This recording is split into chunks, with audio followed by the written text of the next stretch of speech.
신장이 망가지게 되면 조기 발견이 참 중요한데요. 신장이 망가지는 초기 증상 중에 하나는 소변의 변화에서 찾을 수가 있습니다. 대개는 다 숨어서 나타나기 때문에 한번 혹시나 하는 관점에서 체크를 한번 해보시는 것이 좋겠다. 신장병을 예방하고 콩팥에 끼어있는 여러 가지 노폐물을 해독하는 수분 공급, 그리고 이뇨작용, 염증 완화, 이 3중의 효과를 거둘 수가 있습니다.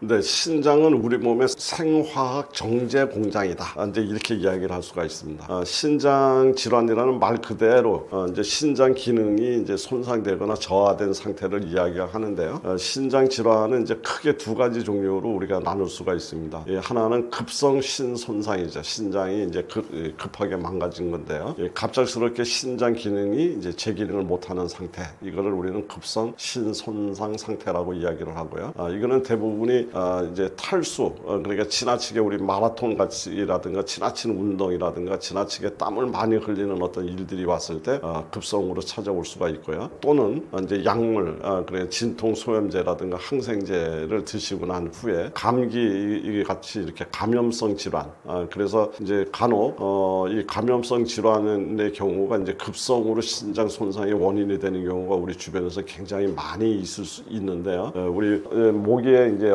감기가 이제 오게 되면 우리는 인후염이라고 해서 목이 굉장히 아프고 이제 이렇게 되는데, 그 세균이 우리 몸속에 깊이 들어가서 신장까지 침투를 해서 심장에 염증을 일으켰다. 이제 이렇게 됐을 때 저는 이제 우리 임상에서 뭐라고 얘기를 하냐면 신장에 감기가 걸렸네요, 이렇게 표현을 하는데, 사실은 신장의 감기가 그냥 감기로 끝나면 좋은데 이것이 악화가 됐을 경우에 신장이 너무 순식간에 망가지는 이런 경우가 종종 있습니다. 이것이 급성 신장염 이제 일으키는 주요 원인 중에 하나인데, 이런 것들이 이제 우리 급성 신장 질환을 일으키는 원인이 되죠. 이제 이런 것들은 대부분이 치료하면 회복이 가능성이 높은 단계다, 이렇게 볼 수가 있는데요. 근데 문제는 뭐냐면 만성 신장 질환이 문제가 됩니다. 이 만성 신장 질환은 3개월 이상 신장 기능이 점진적으로 이제 약화가 돼서 차츰차츰 나빠지는 이런 상태가 되는데, 이런 것들은 대개 원인이 당뇨병이라든가 고혈압, 그 다음에 자가 면역 질환이죠. 그리고 우리 몸 안에 많이 생겨나는 만성 염증, 그 다음에 독소 축적, 이제 이런 것들이 원인이 돼서 이제 신장 기능이 점차 이렇게 떨어지는 것을 우리는 만성 신장 질환이라고 얘기하는데요. 이 만성 신질환이 오게 되면 결국은 이 말기 단계에 가서는 투석을 하지 않으면 우리가 생명을 유지할 수 없을 정도로 이제 이렇게 신장 기능이 완벽하게 무너지는 상태. 그래서 투석이나 신장 이식을 해야 이제 이렇게 회복될 수 있는 이런 상태를 우리는 만성 신장 질환, 만성 신부전 상태라고 얘기를 하는데, 지금 문제는 이 전 세계적으로 성인 10명 중에 1명이 바로 이런 만성 신장 질환을 갖고 있다라고 할 정도로 굉장히 급증하고 있습니다. 특히 우리 국내에서도 지금 매년 2배 이상으로 이제 이 만성 신부전 환자가 이렇게 늘어나고 있는 이런 안타까운 실정이고요. 그래서 만성 신부전을 우리는 조용한 살인자다, 이렇게 이야기를 합니다. 이 또한 여러 가지 서구화된 식생활이라든가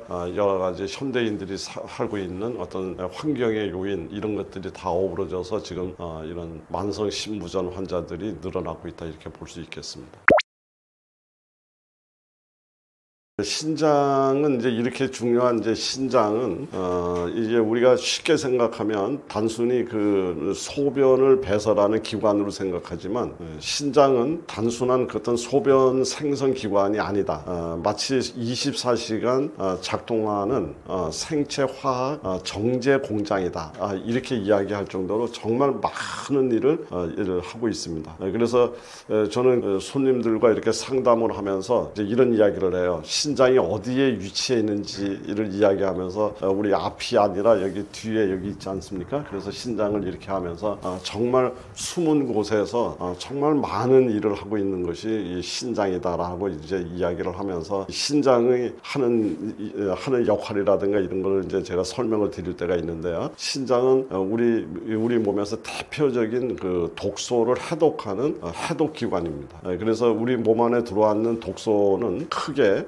물에 녹는 수용성 독소하고 기름에 녹는 이제 지질 독소 이렇게 두 가지로 분류가 되는데 신장은 그 중에서 물에 녹는 수용성 독소를 이렇게 배출을 해주는 이제 이러한 역할을 하고 있습니다. 특히 우리 단백질이 대사되는 과정에서 생겨나는 요소라든가 이제 이런 것들, 그다음에 약물을 이제 많이 복용했을 때 약물이 대사되는 과정에서 만들어지는 이런 것들, 이제 이런 것들을 결국은 전부 다 소변으로 해서 이렇게 배출을 하는 이런 독소 배출 기능이 가장 중요한 역할을 하고요. 그리고 우리 인체의 70%를 차지하는 수분의 양을 조절을 합니다. 그래 특히 나트륨과 칼륨을 조절을 함으로 인해서 우리 몸 안에 전해질 균형을 마쿠에서 조절해주는 아주 굉장히 중요한 역할을 합니다. 그런데 이것이 잘 안 되게 됐을 경우에 물이 탈수가 되거나 아니면 물이 너무 많아져서 몸에 부종이 생긴다든가 이제 이런 형태로 이제 연결이 될 수 있습니다. 그래서 체액과 전해질 균형을 조절한다. 그리고 신장이 또 하고 있는 중요한 역할 중에 하나가 혈압을 조절하는 거죠. 그래서 염분과 수분 조절을 이렇게 해가면서 혈압을 조절을 합니다. 그리고 신장에서 또 중요한 역할은 혈액, 적혈구 생성을 조절합니다. 그래서 신장을 떠나는 그 소변을 맨 마지막에 신장에서 체크를 해서 신장에 들어와 있는 이 산소의 포화도를 체크를 하고요. 그래서 그것이 만약에 부족하면 산소를 실어 나르는 적혈구가 부족하다고 보고 바로 혈액을 만드는 골수라는 기관에 전령을 내보내는데 이 전령의 이름이 에리스로포에친 EPO라고 하는 전령을 내보내서 혈액을 만들게 이렇게 만들고 있습니다. 그런데 신장이 안 좋게 되면 바로 이 기능을 바로 하지 못하기 때문에 빈혈이 생기거나 여러 가지 산소 부족 증상에 시달리게 되면서 몸 전체가 같이 이렇게 또 쇠약해지는 이런 상황을 만날 수 있다 이렇게 볼 수 있고요. 또 뼈 건강을 유지합니다. 그래서 우리 비타민 D를 활성화시켜서 그리고 칼슘과 인, 뼈를 만드는 데 있어서 매우 중요한 그런 미네랄인데 이런 것들을 조절을 하는 것을 신장에서 합니다. 물론 이 이외에도 신장에서 하는 일은 굉장히 많이 있습니다. 그러나 대표적인 이런 일들이 이런 한 5가지 정도를 요약할 수 있다 이렇게 볼 수 있겠습니다. 신장이 이제 망가지게 되면 좀 이렇게 많이 망가졌을 때까지 좀 이렇게 늦게 나타나는 경향이 있습니다. 그래서 조기 발견이 참 중요한데요. 그래서 항상 이렇게 이런 우리 몸에 찾아오는 신체적 변화를 이렇게 좀 의심을 한다고 그럴까 이렇게 한번 체크를 해보는 이런 이 건강 관리 방법이 굉장히 중요하다고 볼 수가 있는데, 우선 신장이 망가지는 초기 증상 중에 하나는 소변 변화에서 찾을 수가 있습니다. 소변을 보는데 계속 거품 소변이 나온다든가 소변량이 줄어든다든가 또 소변을 보고 났는데도 개운하지 않고 또 잔뇨감이 남아서 또 소변을 또 보게 된다든가 밤에 소변 때문에 자주 깨면서 이렇게 깊은 잠을 잘 수 없을 정도로 잦은 야뇨증이 있다든가 이런 것들이 일단 신장이 약해지고 있는 하나의 중요한 증상 중에 하나고요. 또 이 수분 처리를 올바로 하지 못하면서 이제 부종이 나타나는데 양말 같은데 이렇게 보면은 이제 발이 이렇게 퉁퉁 부어서 양말 자국이 심하게 나고 그것이 쉽게 풀어지지 않는 양말을 벗고 이렇게 생활을 하는데도 그 자리가 오랫동안 지속되고 있다든가 이런 것들은 대표적으로 신장의 기능이 약화되고 있을 때 나타나는 주요 증상 중에 하나입니다. 그리고 눈 밑이 이렇게 부종이 이렇게 생긴다든가 이런 것들이죠. 그리고 피로감이 나타나죠. 이 혈액이 부족해서 그 빈혈 증상과 유사한 어떤 피로감이라든가 무력감이라든가 또 이렇게 자꾸 어질어질한 혀눈 어지러움증 같은 것들이 나타나고요. 그리고 몸 안에 독소들이 축적이 되면서 피부가 그냥 전체적으로 뭔가가 가렵다 이제 이런 증상이 나타날 수도 있고요. 또 식욕이 이제 떨어지거나 이제 구역질 이제 이런 거죠. 이것은 혈액의 노폐물이 증가하면서 우리 몸에서 자연스럽게 자꾸 어떤 음식물이 들어오는 것을 거부하면서 일어나는 현상입니다. 이제 이러한 증상들 위에도 여러 가지 이제 신장이 망가질 때 일어나는 증상들은 대개는 다 숨어서 나타나기 때문에 이런 하나하나 증상이 나타나더라도 너무 민감하게 이 건강 염려증을 가지라는 뜻은 아니지만 그래도 이런 증상들이 여러 날 계속 지속이 되게 되면 한번 혹시나 하는 관점에서 체크를 한번 해보시는 것이 좋겠다 이렇게 이야기 드리겠습니다. 근데 신장병을 예방하고 관리하는데 가장 중요한 거는 당뇨와 고혈압이 신장의 가장 큰 적이다. 저는 이렇게 생각을 합니다. 그래서 당뇨와 고혈압 관리를 잘 하셨으면 좋겠다는 생각이 들고요. 그리고 이제 우리 흔히 이야기하는 염분이 지나치게 많아서 몸 안에 수분 축적이 너무 많게 되면 역시 신장의 부담으로 연결이 되기 때문에 염분 섭취를 이렇게 좀 줄이는 것이 좋겠고요. 그리고 우리 단백질이 이제 대사되는 과정에서 생겨나는 요소라든가 크레아티닌이라든가 이런 것들을 전부 이 신장에서 해독을 해야지 되는데 단백질 섭취가 이제 과잉, 특히 육류 단백질이 과잉으로 섭취됐을 때 결과론적으로 신장의 부담으로 연결될 가능성이 매우 높습니다. 그리고 산성식품, 가공식품 이런 거 피하는 게 좋겠고요. 그리고 어혈을 만들어내는 주 원인으로 알려진 저는 인산염이라든가 또 이 칼륨 첨가물들 같은 것들이 지나치게 들어오게 됐을 경우에 신장에 여러 가지 부담으로 이제 이렇게 될 수가 있습니다. 그리고 또 수분을 좀 적절하게 섭취하는 것이 굉장히 좋겠다. 과잉 수분 섭취는 오히려 부종을 유발하고 이제 이래 하기 때문에 요즘에 물을 많이 드시는 게 좋다 해갖고 그냥 무작정 되고 많이 드시는 분들이 있는데 사실은 그것은 올바른 상태가 아니라고 보고요. 적절한 양의 수분을 섭취를 해서 몸의 신진대사가 원활하게 돌아가는 정도의 수분 대사가 필요하다 이렇게 볼 수 있고요. 제가 이제 끝으로 하나 신장을 관리하면서 꼭 이야기를 드리고 싶은 이야기 중에 하나는 이 일광욕을 해야지 된다는 이야기입니다. 그러니까 앞에서도 이야기를 드렸었지만 신장이 어디에 있습니까? 이러면 뒤에 있다고 그러죠. 뒤에 있습니다. 그래서 제가 또 질문을 합니다. 이 신장은 안방마님일까요? 뒷방마님일까요? 이렇게 얘기를 하면 뒷방마님입니다. 이렇게 얘기를 하죠. 그럼 뒷방마님이 제일 원하는 건 뭘까요? 이렇게 얘기를 하면 저는 뒷방마님이 제일 원하는 것은 햇살, 따뜻한 햇살이 들어오는 방이었으면 좋겠다는 이런 생각을 가질 거다. 그래서 신장이 약해지게 되면 몸에 추위가 많이 옵니다. 그래서 항상 따뜻한 물에 반신욕하고 조욕하고 몸을 따뜻하게 하는 거, 그리고 일광욕하는 거, 햇살을 만나는 것을 절대 피하지 않았으면 좋겠다. 이 얘기를 당부를 드리겠습니다.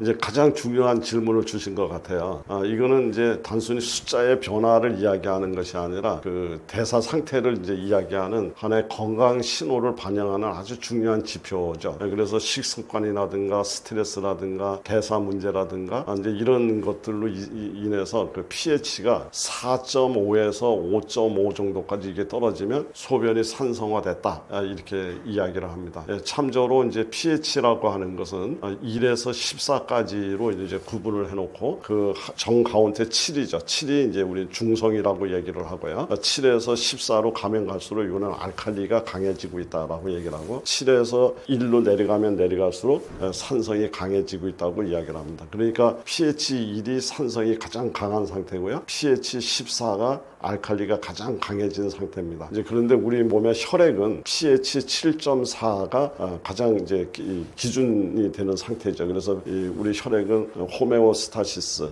pH 7.4라고 하는 항상성을 지키려고 노력을 하고 있습니다.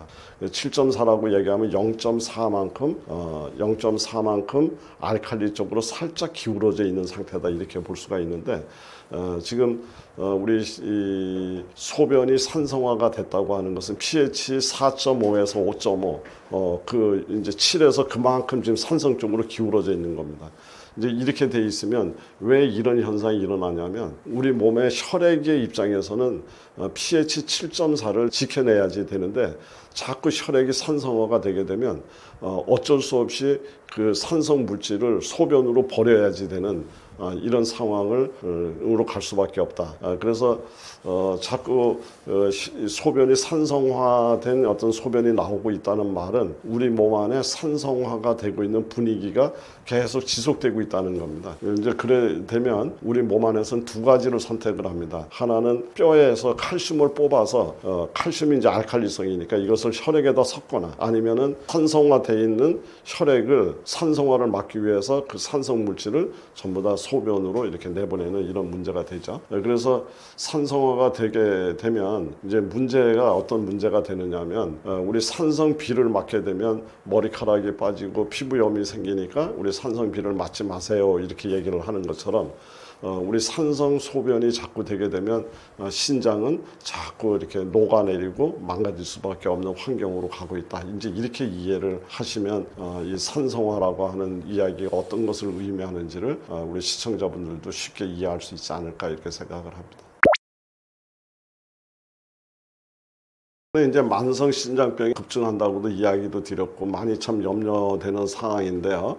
이거는 이제 이 당뇨병이 이제 대폭 증가되면서 결국은 이제 이 당뇨로 인해서 이제 신장의 모세혈관이 이제 손상이 되는 그래서 만성 질환의 원인의 약 40에서 45%가 당뇨 때문에 생겨나는 걸로 돼 있고요. 또 혈압이 이제 높아지면서 신장의 미세혈관이라고 얘기하는 사구체가 이제 지속적으로 암정을 받으면서 이제 혈압이 안 떨어지는 이제 이런 상황이 오게 되면 결국은 신장이 무너지는 위험이 이제 커진다 이렇게 볼 수 있습니다. 이제 그 이외에 모든 병의 원인이 되고 있습니다만은 이제 가공식품이죠. 인스턴트 식품, 고단백, 저질 식단이죠. 이제 이런 것들은 우리 인산염이 많이 들어있으면 어혈을 만들고 혈관을 다 틀어막는다고 얘기했는데 그런 인산염, 나트륨, 인공 첨가물, 고단백 이런 섭취가 이제 증가되면서 결국은 신장의 전해질 균형과 질소 노폐물 처리에 이제 부담을 받게 되고 결국은 콩팥에 독소가 쌓이는 이런 상황이 오면서 신장이 망가지고 있다. 그리고 또 하나는 이제 약물 남용, 신장이 제일 싫어하는 것 중에 하나가 이제 약물이라고 이야기할 수가 있습니다. 우리 보통 약국에 있는 취급하고 있는 약들, 화학적으로 만든 이런 약들을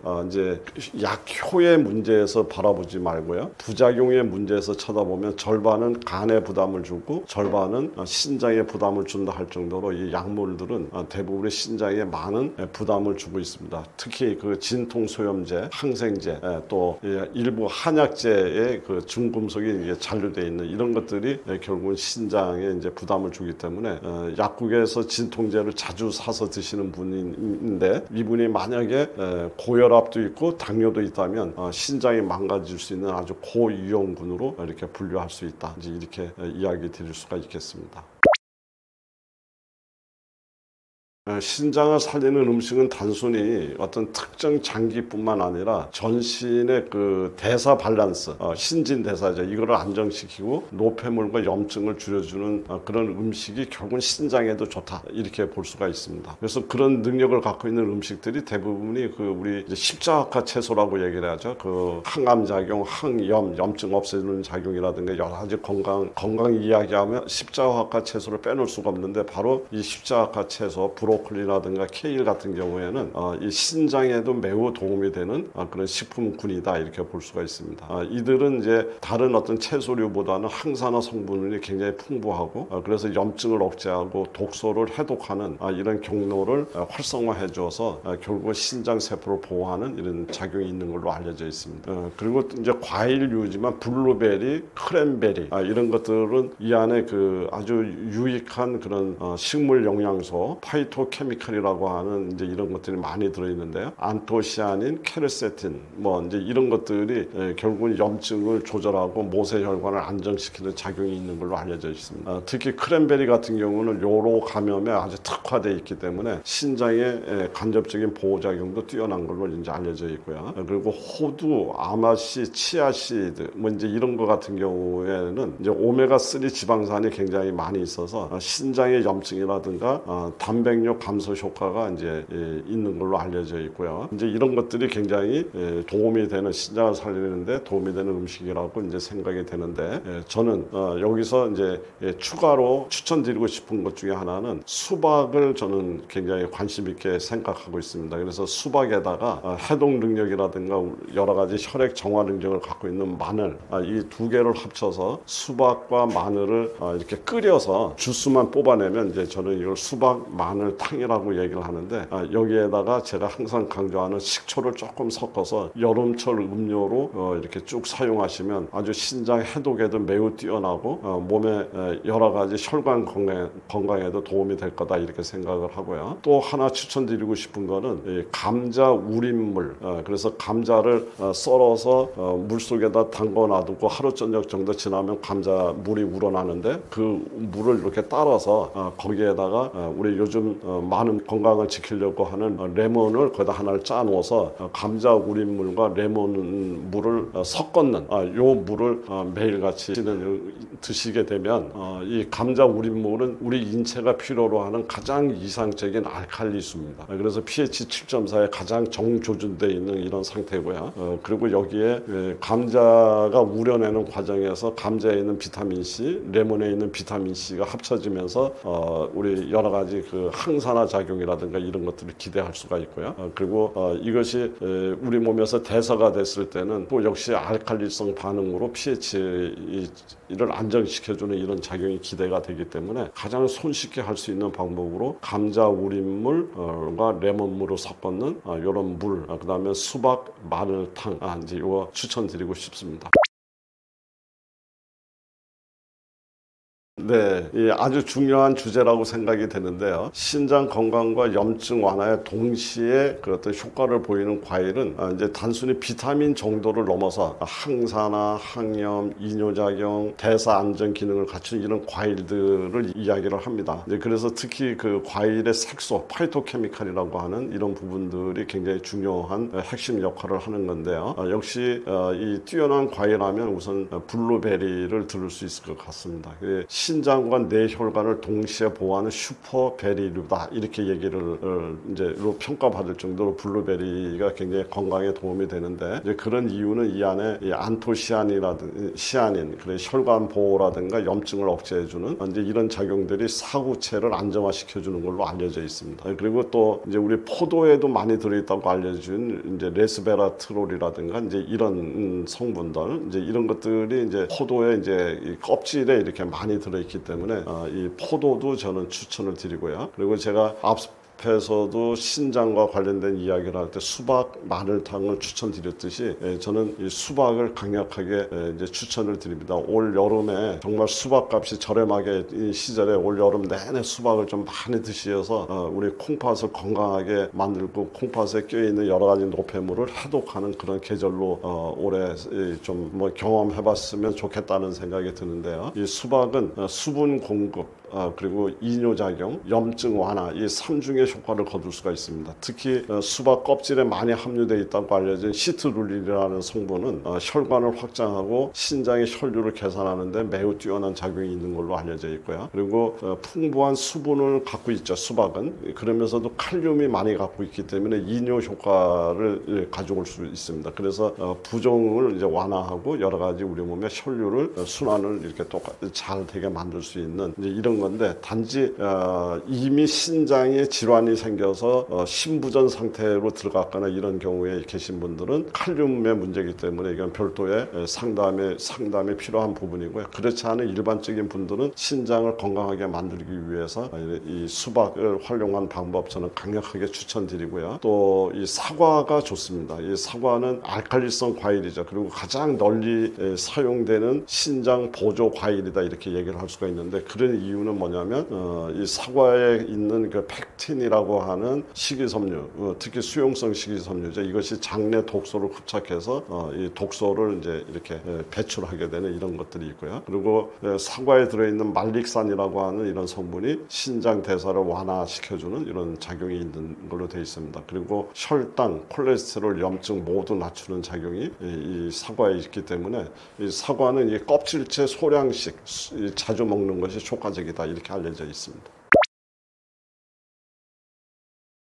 저는 정말 오랜 시간 동안 난치성 환자를 만나면서 현대의학이 갖고 있는 어떤 이점과 한계를 굉장히 많이 이렇게 보면서 현대의학이 해결할 수 없는 이런 환자를 만날 때 많은 안타까움을 많이 경험했습니다. 이제 그러면서 그분들이 갖고 있는 어떤 질환이 내 시작이 대부분의 경우는 잘못된 식습관이라든가 또 그분이 갖고 있는 마음가짐 스트레스와 연결이 되어 있는 것을 이제 알게 됐고, 그래서 그것을 해결해 줌으로 인해서 만성 질환의 고통으로부터 치유가 되거나 또는 그 질환이 경감이 돼서 삶의 질이 이렇게 회복되는 것을 많이 보아왔습니다. 그러면서 이제 음식에 갖고 있는 이런 것들을 가지고 만성 질환을 접근했던 이런 방법들을 저 아닌 많은 사람들도 이런 것들을 같이 깨달음을 갖고 이것의 중요성을 인식해서 공감이 돼서 이렇게 정말 건강한 삶이 유지가 되기를 아주 간절하게 소망하고 있는 그런 사람 중에 한 사람입니다. 그래서 이런 유튜브에 나와서도 많은 이야기도 드리고 음식이 중요하다는 이야기를 강조하고 있습니다. 정말 음식이 갖고 있는 놀라운 이런 힘을 우리 시청자분들께서도 또 꼭 경험하셔서 정말 내 삶의 주인공은 나다 라는 이런 생각을 가지고 건강을 지켰으면 좋겠습니다. 제가 이제 이야기를 당부를 드리고 싶은 것은, 제가 오늘 여기 떠먹여주는 TV에 올 때 제가 제 손으로 차를 운전하고 왔습니다. 이렇게 운전을 하고 왔을 때 이 차는 제가 가는 방향과 목적지가 이미 정해져 있었습니다. 그런데 매일같이 택시 운전을 하시는 그분은 매일같이 택시 운전을 하지만 그분은 본인 스스로가 가야 될 장소를 결정하지 못하고 있습니다. 왜냐하면 타는 손님에 따라서 가야 되는 장소가 틀립니다. 지금 수많은 건강 정보들이 나오고 있고요. 수많은 이야기들이 나오고 있지만 그런 곳에서 잘못 휘둘리게 되면 목적지를 갈 수가 없다. 그래서 내 몸의 주인공은 나다. 내 몸의 선장은 나다. 내 몸의 주치의는 나다라는 생각을 갖고 우리 병이 나기 전에 음식을 통해서 건강을 지키는 이런 건강한 삶, 건강한 100세 시대의 주인공이 되었으면 합니다.